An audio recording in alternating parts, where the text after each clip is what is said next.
With all the hype surrounding the new Disney XD Ducktales series, it's impossible not to look back at the show's origins.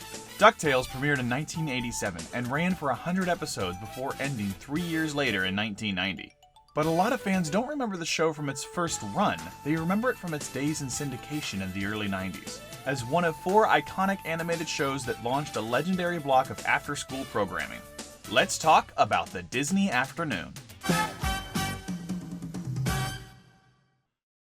If you grew up in the United States in the 1990s, you probably grew up watching Disney's 2-hour block of animated wonders. The Disney afternoon is like a one-stop shop for millennial after-school nostalgia. Chip 'n Dale's Rescue Rangers, Talespin, Goof Troop, Darkwing Duck, Gargoyles, and DuckTales all called the programming block home. It seems kind of silly to remember a couple of hours of TV programming fondly, but at the time, the Disney afternoon was kind of a big deal. Not only was it there to entertain kids every day after school, it even had a temporary presence in Disneyland called Afternoon Avenue. The area was sort of a precursor to Toontown, with cartoonish building facades decorating the area in front of It's a Small World. You could meet characters or use a map to collect stamps at locations like Scrooge's Vault or Duckburg City Hall. There were even Disney afternoon-themed rides. Both Disneyland's Motorboat Cruise ride and the Fantasyland Autopia are long gone now, as is the Afternoon Avenue overlay itself, but its legacy can still be found in the park. You know that tiny roller coaster in the back of Mickey's Toontown? That's Gadget's Go Coaster, an original Chip 'n Dale Rescue Rangers attraction and Disneyland's final nod to its old after-school programming block. At least it was until this year. With the Disney afternoon fast approaching its 30th anniversary and the DuckTales reboot, the brand has had something of a minor resurgence. Capcom, for instance, recently released the Disney Afternoon Collection, a PlayStation 4, Xbox One, and PC game that collects the Nintendo DuckTales, Darkwing Duck, Talespin, and Chip 'n Dale games. Just a few years ago, Boom Studios brought Darkwing Duck back as an ongoing comic series drawn by James Silvani. And it's still going, and it's great! And also, Darkwing wears a tie now. Isn't that cool? I think that's cool. With all this nostalgia for old, heavily branded programming floating around, it would only make sense that Disney itself would find some way to celebrate it. And it did. In August of 2017, the D23 fan club hosted the Disney Afternoon on the Lot, a literal afternoon on Disney's Burbank studio lot celebrating the history and legacy of the 1990s programming block. And with a little help from a friend at the studio, I was able to drop in on the party. And guys, it was really cool.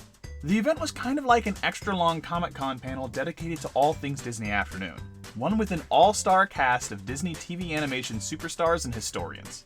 Disney historian Jim Fanning gave attendees a detailed rundown of Disney Afternoon history, the Afternoon Avenue park attractions I mentioned above, and a look at a ton of old Disney Afternoon toys, commercials, and cereal box prizes. Later, Disney XD Ducktales co-producer and lead writer Frank Angones sat down with some of the creators behind the Disney Afternoon's biggest shows to talk about how Gummy Bears, Rescue Rangers, Goof Troop, and Talespin came to life. Tad Stone, for instance, the creator of Darkwing Duck, talked about how the show started off as a spin-off of the classic DuckTales episode 00 Duck, but eventually became known as Darkwing Duck after the show's parodic name ran afoul of the owners of the James Bond franchise. Rescue Rangers also started out as a parody show. Tad Stone, Mike Perez, and Jim Magon talked about how it started out as a show called Miami Mice, and even spent a little bit of time in development as a spin-off of the Rescuers films before it landed on being a Chip 'n Dale show. Even the voice actors from the original shows were there. Brett Ewan, the voice of Mickey Mouse, hosted a discussion with Jim Cummings, who voiced Pete and Darkwing Duck and dozens of other characters, Katie Lee, the voice of Bunny Gummy and Honker from Darkwing, and even Bill Farmer, the voice of Goofy. It was such a nice, rare treat. These days, it's common to see the creators behind our favorite cartoons give talks and tell stories at Comic-Con, or share with us the creative process on their Twitter or Tumblr. But back in the 1990s, that almost never happened. I loved hearing the stories behind these shows I grew up with, and listening to the voice actors joke about their time in the studio. Speaking of that creative process, there was one more treat. The crew of the new Disney XD Ducktales show ended the presentation by coming on stage and talking about the art style. I've touched on the show's art a lot on this channel, and I'll have a few dedicated videos coming up about it too. But it was really nice to hear artistic director Sean Jimenez explain some of the ideas that went into the new show's style. He talked about how the design of the ducks themselves, for instance, are kind of a clever middle ground between the work of Uncle Scrooge's creator, Carl Barks, and historic Disney animator Milt Kahl. Basically, the new DuckTales beak design borrows a little bit from both of them, using the more simplistic build design Kahl used when he designed Ludwig von Drake to create a more iconic and easier to draw duck lip. but adopting Barks' more flexible beak, which lets the ducks really pull back their mouths to have more emotive cheekbones. Brilliant!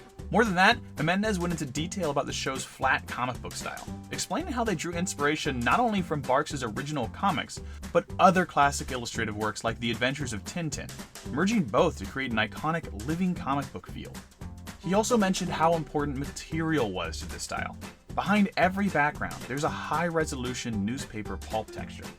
Look carefully at the backgrounds in the show and you'll see it, a pulpy texture that looks just like the paper of ancient comic books. It's a really nice touch that helps separate the characters from the background. It adds this great layer of artistic depth.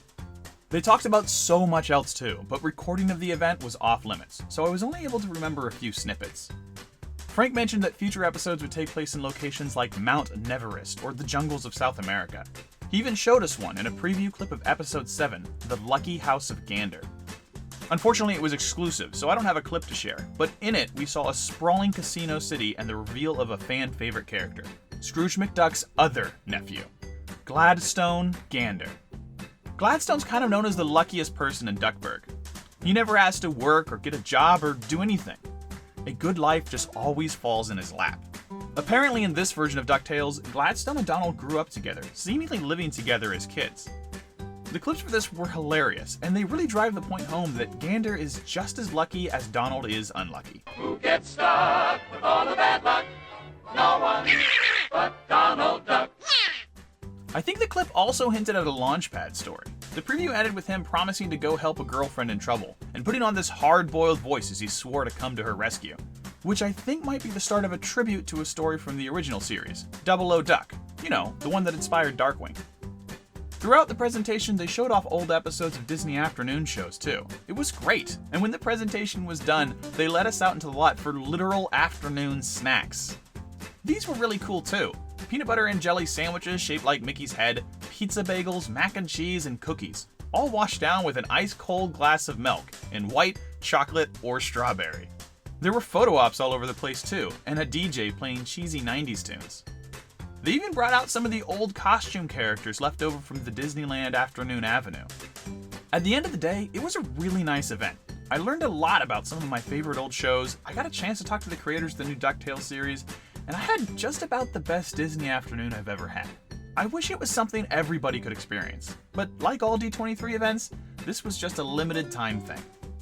At least I got to share a little bit of it with you all here. There's so much more to talk about, but we're already way overdue on time.